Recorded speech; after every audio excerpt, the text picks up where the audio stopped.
Okay, welcome back, everyone. So we've heard a lot about the layers in the polar layer deposits from the previous speakers, and now we're going to shift a little bit to try to understand the climate forcings that might be leading to the accumulation of those layers. And so we've invited Melinda Kari from NASA Ames. So Melinda received her PhD in astronomy from New Mexico State University. Following which she joined the Mars Climate Modeling Group at NASA Ames, where she was a NASA postdoctoral fellow. And now she is a research scientist in the same group at Ames, focusing on using Mars GCMs to understand the interactions between the three major climate cycles on Mars, which are the dust cycle, the water cycle, and the CO2 cycle. So she's going to tell us about modeling the climate of Mars during the last several billion years. Thank you very much. Thanks, Paul, and good morning. That's a tall order, modeling the climate over the last several billion years. I've been asked to talk about Amazonian climate modeling, but really where it all starts is trying to understand and model the current climate on Mars. So this is my overview slide. It also serves as my outline. But really, the methodology that we use to understand the climate throughout the Amazonian period is really with this simple equation. First, we try to understand and model the current climate of Mars as well as we can. And then we change the orbit parameters, the obliquity, eccentricity, and the longitude of perihelion. And then we look at what those changes in orbit parameters tell us about the climate. So the current climate, we generally approach understanding the current climate of Mars by looking at the three climate cycles. So the CO2 cycle, which is a cycling of CO2 in and out of the atmosphere. The water cycle, which is the same for water in and out of the atmosphere, and then the dust cycle. These three cycles vary seasonally on a fairly repetitive basis from one year to the next. The exception to that most definitely is the dust cycle, which we'll talk about more.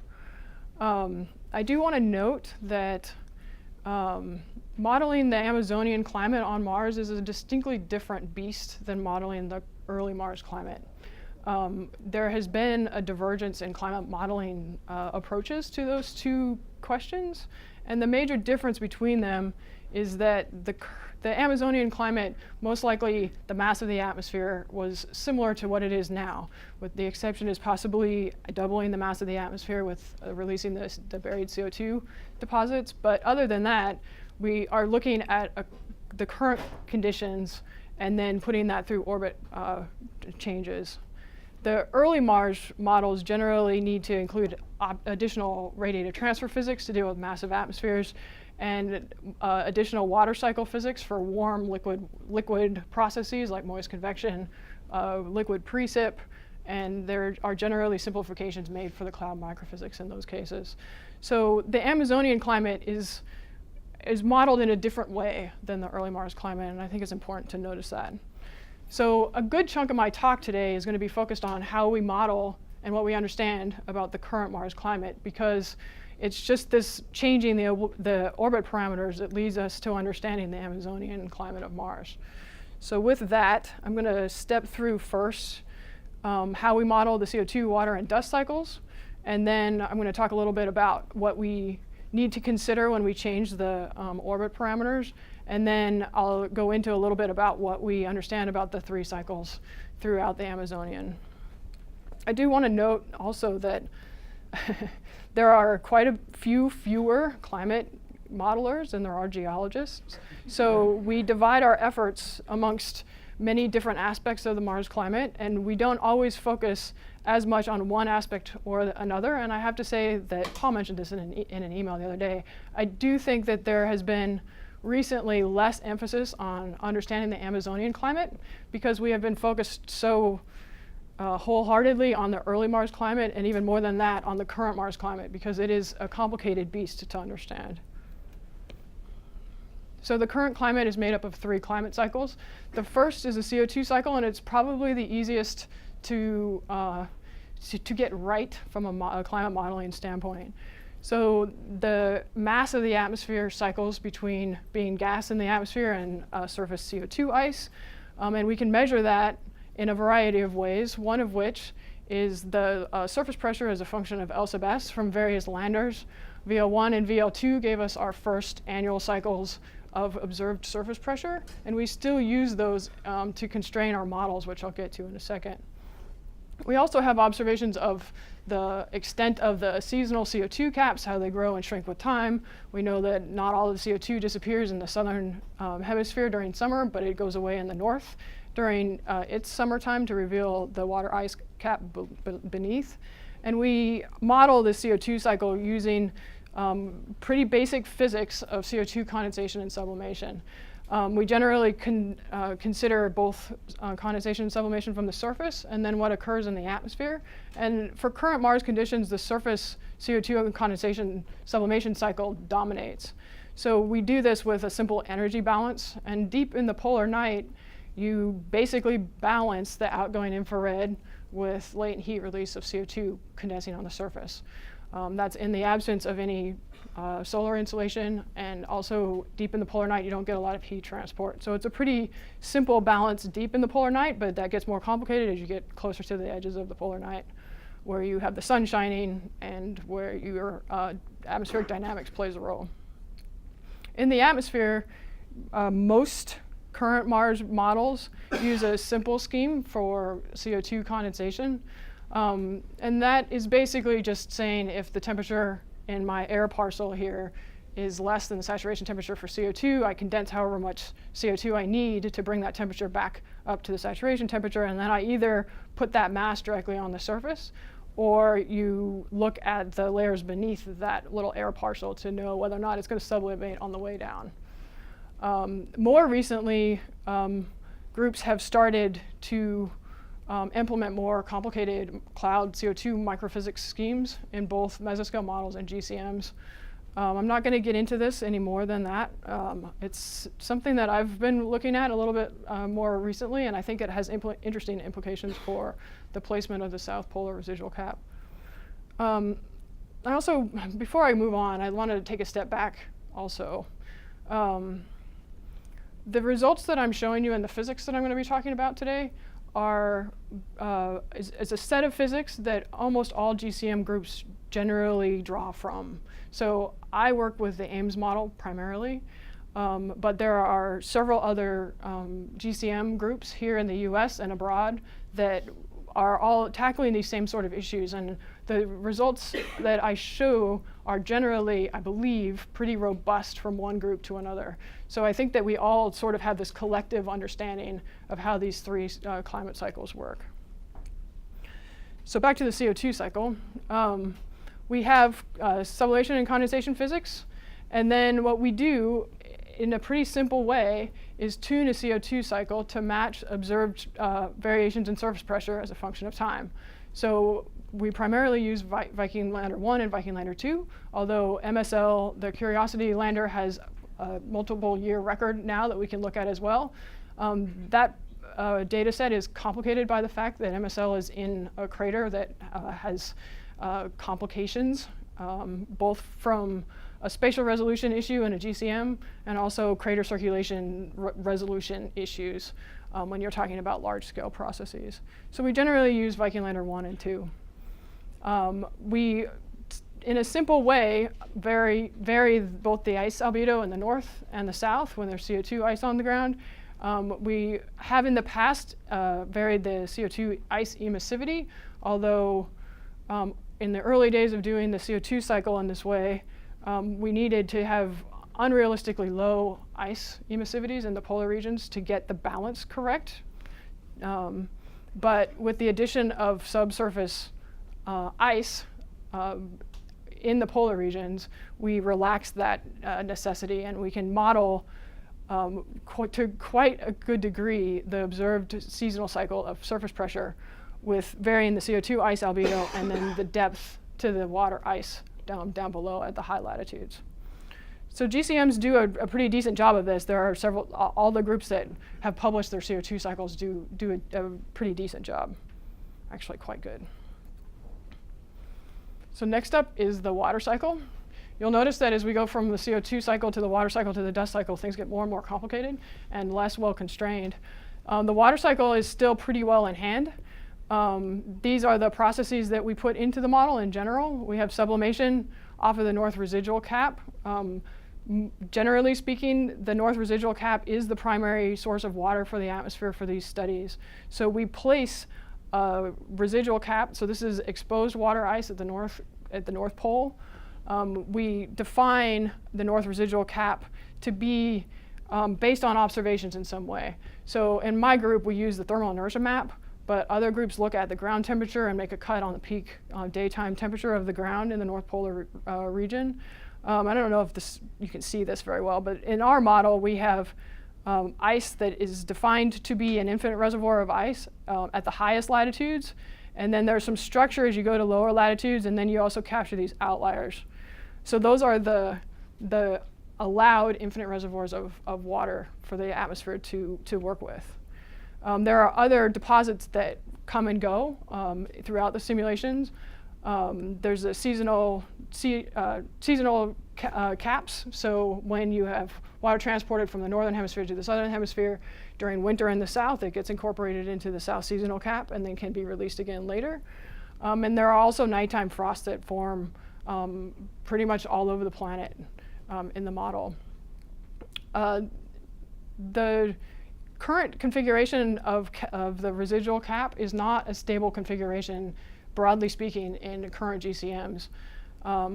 The outliers here generally lose mass over year to year, and the central part, the highest latitudes of the cap, generally gain ice over time. There's also potentially a regolith source for water. Most models don't include that, and some of that is because it's really hard to do because it is hard to equilibrate a water cycle with a regolith source. There have been studies out there that do that. To first order, we can represent a water cycle pretty well with just the north residual cap, so there hasn't been a lot of motivation to include regolith, but it's something to consider in the future. So aside from the residual cap, which is the source of water, we have mixing processes, convective adjustment, transport by model resolved winds, both in the vertical and in the horizontal. We include physics for cloud formation, which allows the clouds to be radiatively active, so they can interact with sunlight and absorb radiation coming from the ground. Those clouds then, we have processes of nucleation, growth, and sedimentation. The clouds can fall they can fall back to the surface. They can bring dust down to the surface with them because we assume that dust particles provide the ice nuclei required for nucleation. These are all the processes that we put into the model, and we attempt to model the observed water cycle. So this is an observed plot from TESS. This is latitude versus L sub S. These are zonally averaged column water vapor content observed by TESS in colors. And you can see that when the north cap is exposed during summertime, you have a peak in water vapor. Then that water vapor is transported across the equator to the south region and incorporated into the CO2 cap and then released when the CO2 cap is gone, and then that water can get back into the atmosphere. There's also a seasonal cycle of clouds that is observed in white contours here. This feature here is the aphelion cloud belt that forms when generally when water is uplifted in the rising branch of the Hadley circulation in the north during this season. It forms clouds. Those clouds are radiatively active, and they are important contributors to the energy balance in the atmosphere. And they also can constrain the altitude to which water vapor can get transported to, and that vertical cap sort of can limit the amount of water that is transferred from the northern hemisphere to the southern hemisphere. There are also cap edge clouds here that are observed that form along the edges of the polar caps. The clouds in the atmosphere are, for the last 10, 15 years, maybe 20 years, we've become more and more aware of their importance from a radiative standpoint. So the tropical clouds here during the aphelion season tend to warm the atmosphere aloft, and there are feedbacks between that warming and the strength of the overturning circulation. The Hadley cell intensifies when you add the radiative effects of clouds aloft in the tropics. Clouds also, as I was mentioning a minute ago, have important microphysical processes and influences. Clouds change the vertical extent of water, which can then play a role in the transport or the exchange of water between the northern and the southern hemisphere. Also, we need dust in these simulations to provide ice nuclei. The conditions in the Martian atmosphere are conducive for heterogeneous nucleation, not homogeneous nucleation.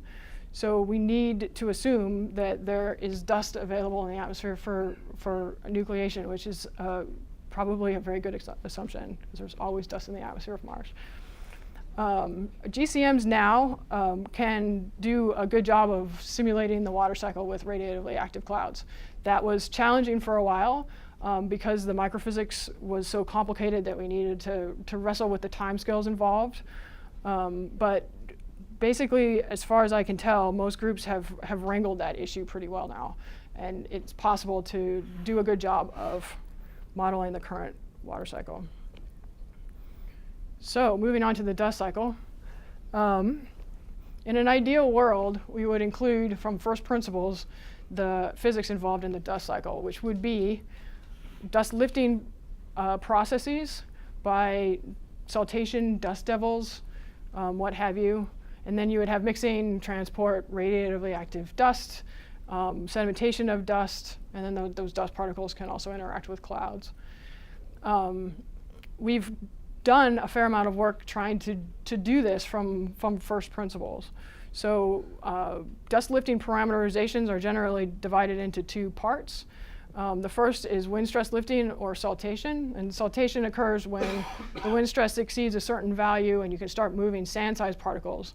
Those sand-sized particles leave the ground, they come back down, and they splash dust-sized particles into the air. This mechanism generally provides localized regions of dust lifting, dust storms. Spontaneous dust storm generation is generally from this mechanism. We also include a parameterization for dust devils, which, if you can imagine a dust devil in a GCM grid box, which is 100 kilometers across, we know we have a scale issue. So we parameterize this pretty highly and in a pretty simplified way, so that we say if you have a positive exchange of sensible heat flux and a depth of a boundary layer during the day, then you get dust devil lifting, and it's proportional to both the sensible heat flux and the depth of the boundary layer. This dust source is needed in models in GCMs because without it, we don't get enough dust in the atmosphere during the first half of the year, during the aphelion season. So the dust devil lifting scheme provides a background, low-level dust lifting source that allows us to do a better job of matching observations. So in general, GCMs predict, this is a predicted global average opacity as a function of L sub s. This is from 1 year of one run from the GCM. Generally, GCMs predict a low level of dust in the first half of the year and an increased amount of dust in the second half of the year. On the top plot here, I've plotted, this is cherry picking at its finest. I'm going to tell you that right now. This is a plot of observed global average opacity from Themis, now from Mars year 28. So this is a year that had a global dust storm, and it happened to be during southern summer. And you get a peak right here in global opacity from that storm. And the GCM does a pretty decent job of reproducing this year of observations from from Mars. So, cherry picking. So here, this is when it gets worse. So I'm plotting now all of the other years ranging from, well, not all, but ranging from Mars year 24 through Mars year 30 of the same quantity, global average opacity as a function of time. You can see that in most years, we have a lot of years here, we don't have a global dust storm. There was one other global dust storm in 2001 that happened early on, right after the equinox. But in general, year after year after year, there aren't global average dust storms. And even worse than that, without a global average dust storm at this season, which they do occur, Viking saw one, and as well as Themis. But in years that doesn't happen, you generally see a peak in dust opacity that's a little earlier than solstice and then a little bit later than solstice. And the GCM starts to get that early peak that's likely due to traveling waves in the northern hemisphere crossing the equator, potentially like exciting regional storms in the south. That connection is still being worked out. The GCM starts to get that but doesn't do a very good job. And worse than that, if I put 10 years worth of GCM simulations on top of each other, the variability between one year and another is very, very small. So this simulation is assuming that we have an infinite supply of dust everywhere all the time. And also we don't have clouds involved. So with this scenario, interannual variability is quite elusive. You can do that with infinite reservoirs. You can get variability on some level if you tune your threshold for lifting to sort of sample the high wind tail of the GCM, to sample the noise up there a little bit better. It's possible to get interannual variability, but mostly with infinite reservoirs and no clouds, we don't get very much interannual variability. So that brings up some interesting questions that we can't answer all the way yet. The first of which is, do finite reservoirs play a role in the interannual variability? So observations of albedo of the surface suggest strongly that there are regions on Mars that don't have dust available all the time. And you also see changes in albedo with global dust storms and other storm activity that suggests that we're moving dust from one reservoir to another and that those reservoirs shouldn't be finite. That's not easy to do from a modeling standpoint. Claire Newman has actually taken this as far as anyone I've seen. It's tricky because if you run a simulation out long enough with finite reservoirs, the simulation tends to wind down and you tend to get rid of a dust cycle entirely. And that's an issue that we need to overcome. The other possibility is that there are couplings to the water cycle through clouds and the feedbacks in there that could potentially lead to more variability. I've spent some time looking at that, and I think there are hints of improvements there, but we're not quite there yet in terms of understanding how all this works and how we really do the dust cycle properly. So that leads me to the next dust cycle slide, and that is that for models where simulations where we're trying to model other aspects of the Mars climate other than the dust cycle by itself, we generally simplify the dust cycle. So instead of doing dust lifting processes explicitly, we use prescribed or some sort of semi-prescribed methodology for dust. So in these cases, the current application is generally to use an observed dust map. So this is a zonal average dust map from Mars year 26 from TESS observations. This is a year that doesn't have a global dust storm, so you see an early peak and a late peak, pre and post solstice. And you take this map and you say, all right, this is what the GCM will see. And you force the model radiatively with a map, which works great. The trick here is that we have to decide what to do about the vertical distribution of dust because we don't have full surface to top of the atmosphere observations of the vertical distribution. So implementing the vertical distribution is a little bit harder, and generally that's done now with sort of a self-consistent, allowing the model to self-consistently determine the vertical distribution of dust. And different modeling groups do this in a slightly different way, but the way we do it at Ames is that we look at every grid point, at every point in time, we ask whether or not the model column dust is less than the observed opacity at that point. That's the transported dust in the model. And if it is less, then we add a little bit. And if it isn't, we don't do anything so that that dust can then fall out and be closer to the observations. So in this way, we nudge the model to have the appropriate amount of dust at all times. And for water cycling purposes, this is what gives you the best results for a water cycle. Unfortunately, this isn't as useful for past climate simulations because we don't have observations of these maps for Amazonian climate through the last 3 billion years. So it's not as useful. So in general, when we look at Amazonian climate, we either really simplify the dust prescription using constant dust or something maybe varying smoothly with season, or we're stuck with using the interactive predicted lifting for better or for worse, and then understanding what the sensitivities are to those assumptions. All right, so back to this slide. So now we've talked about the current modeling techniques for understanding the climate cycles on current Mars. And now I'm going to talk a little bit about how we model or how we vary these parameters, and then we'll get into a little bit about what those cycles look like. So this is our strategy for changing the orbit parameters. GCMs don't run fast enough to allow us to run one simulation and turn the obliquity up and down. It is impossible now, and it probably will be for the foreseeable future, although models are speeding up. Instead of doing that, we choose combinations of obliquity, eccentricity, longitude of perihelion, season of perihelion, and attempt to map out branch points and trends, and maybe string them together using the history of these things. So we're talking about discrete simulations here with specific orbit configurations.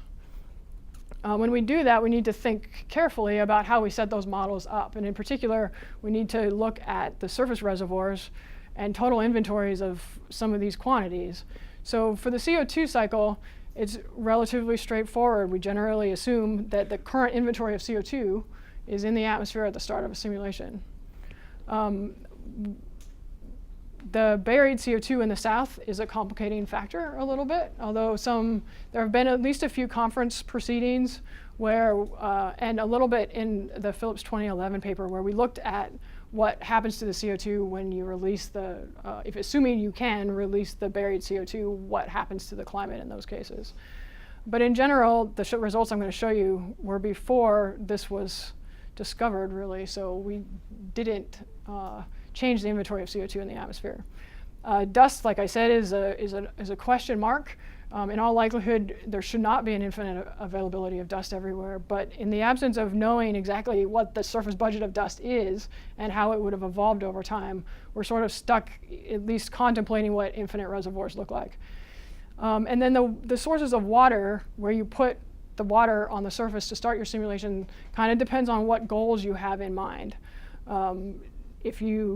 For the current condition, we put a source in the north and see where it evolves, where it goes. And in general, that has been the strategy for doing past climate studies as well. So this is what the CO2 cycle looks like from what we understand. The obliquity has the largest effect on the CO2 cycle, so that's what I'm going to focus on here. This is a plot of annually averaged insolation as a function of latitude from the 70s. And I don't know if you can read the numbers, but as you increase obliquity, you put more and more solar insolation at the poles. So for obliquities greater than 54 degrees, the poles receive more insolation than the equator. As you increase the obliquity, the seasonal cycles on Mars get to be quite a bit more extreme. At higher and higher latitudes, the CO2 caps become more massive and more latitudinally extensive because of that widely varying seasonal cycle. And overall, because you're putting so much mass from the atmosphere into the seasonal caps, you generally decrease the average surface pressure as you increase the obliquity from the current obliquity up. These are some plots that show the extent of the seasonal caps at 25 degrees and 45 degrees. You can see these seasonal caps grow significantly larger in latitudinal extent as you increase the obliquity. The caveat to that is that when you go to extremely low obliquities, or less than 20 degrees, give or take, depending on the physics in your model, permanent CO2 caps form because you don't have enough insulation at the poles to drive off any seasonal CO2 ice that you have.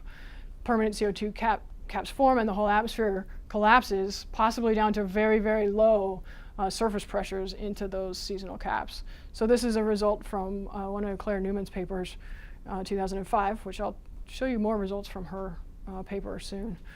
This is global average surface pressure as a function of time for a simulation that ran out many, many, many years, 27 years, I think.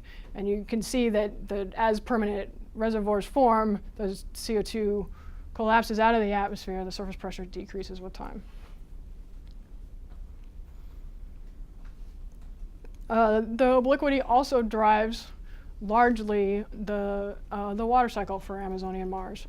So the obliquity variations largely control where CO2 or where water ice is stable on the surface. This was discussed earlier in Shane's talk. At low obliquity, water ice is stable at the poles because the insolation is a fair amount less at the poles than at lower latitudes. Whether or not ice is stable in the north or the south very likely depends on when the perihelion season occurs. Franck Montmasson did some work a few years back where he showed that you can switch the pole of the stable water ice cap by changing the argument of perihelion from what it is now, which is close to southern summer, to northern summer. The atmosphere is relatively dry at low obliquity, again because of the low polar insolation. This was shown by several different studies. When you move to moderate obliquity, you start stabilizing ice at lower and lower latitudes. So water becomes stable in the mid-latitudes at moderate obliquity. And you're starting to get to a situation where you're driving a lot more water off of the pole because of the higher polar insolation, and your atmosphere becomes quite a bit wetter. So plotted over here are some results from Jean-Baptiste Madeleine's paper in 2014. This is annual accumulation of ice in the northern hemisphere and the southern hemisphere compared to the latitude-dependent mantle, which is thought to be laid down during these periods of moderate obliquities. I'll get to the radiative effects of clouds in a second. At high obliquity, obliquity is greater than about 40. Water becomes destabilized at the poles. It wants to move towards the low latitudes and to the equator.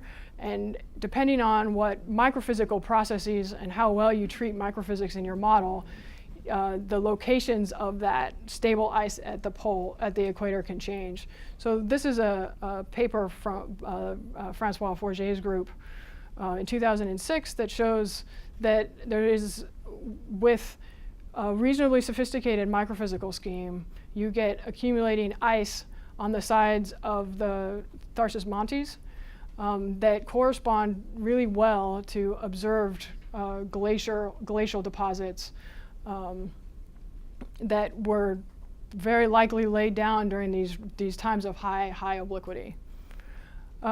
This study was done before radiative effects of water ice clouds were included in GCMs in general, and this study was done afterwards. So in between 2006 and 2014, the GCM communities started becoming more and more aware that the radiative effects of water ice clouds were going to be important both for the current climate and certainly for any past climates where you're talking about these situations where you have a lot more water in the atmosphere. So radiative effects of water ice clouds during the Amazonian period are going to be really, really important. When early work shows that you get a lot of clouds and you warm the surface, those clouds enhance the circulation, and those enhanced circulations feed back and produce more clouds and more snowfall.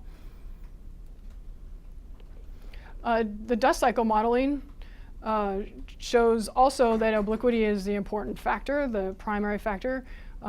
We predict increased dust lifting and dust loading, significantly increased dust lifting and dust loading during periods of high obliquity. So when you increase the obliquity, you enhance the equator to pole temperature gradient, which drives a stronger Hadley cell, and that stronger Hadley cell drives strong return flow and increased wind stress lifting at lower latitudes and through the mid-latitudes. There are some positive feedbacks here that are important. As you lift more dust, that dust is radiatively active. You warm the atmosphere and it drives a stronger circulation, which leads to even more dust lifting. This is a plot from Claire Newman's paper, again in 2005, that shows dust lifting at different latitudes for 25 and 45. And then the important thing here is to point out that the axes are completely different here. you have between 1 and 2 orders of magnitude more lifting at high obliquity than at low obliquity. Again, the caveats are that we don't know what the surface reservoir is, and in dust-only simulations, there could be important couplings between the dust and the water cycle through cloud formation and physics of lifting. Really quickly here, I don't want to go into too much detail on this slide, but there have been relatively few studies that are directly related to the polar layer deposits. One of them is Claire's paper. She looked at the dust deposition in the polar regions as a function of obliquity and found that as you increase obliquity, dust deposition in the polar regions increase. And after about 30 degrees obliquity, the south starts to gain faster than the north.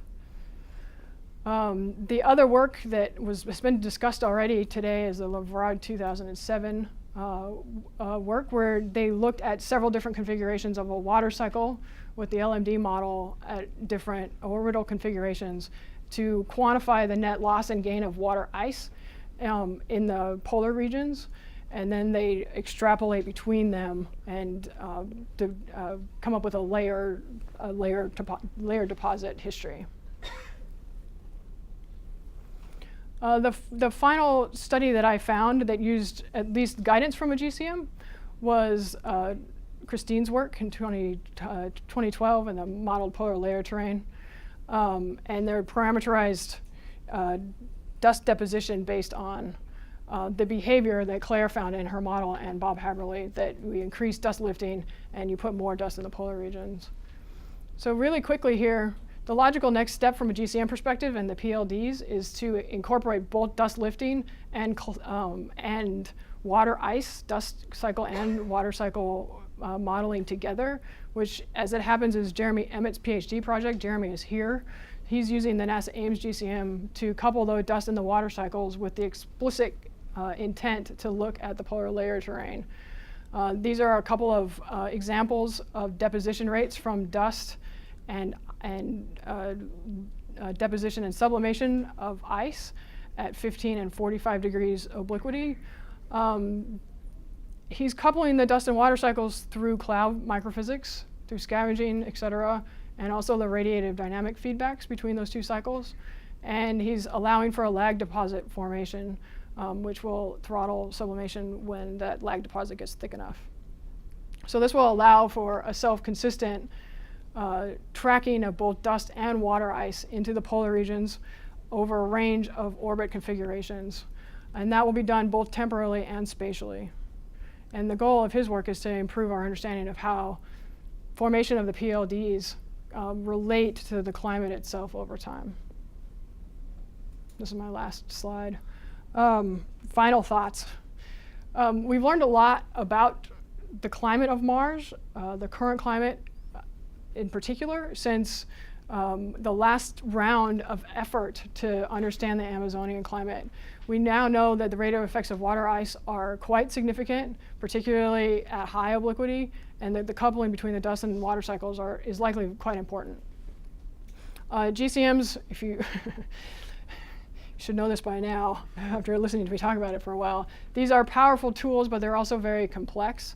And we need to be careful about how we interpret the results. There are plenty of caveats about GCM modeling. So as long as we know what they are and their sensitivities, I think that we can move forward using GCMs as tools to understand the climate over time. There are a few different ways that I think GCMs will be improved in the very near future that will be highly relevant for understanding polar processes and polar layer deposits in particular. The first is that with latitude-longitude grids, which we've all used for so long, we have a pole problem where our meridians converge at the poles. We have to do filtering as you get closer and closer to the poles for stability reasons. So the pole is actually one of the hardest places to model with the grids that we've been using. That will be mitigated in the future with the new round of GCM dynamical cores that are different grids. This one is a cube sphere, or you can imagine a cube that you puff up. This is looking down on like at the North Pole here, so you can resolve the polar region quite a bit better. Spatial resolution is also increasing.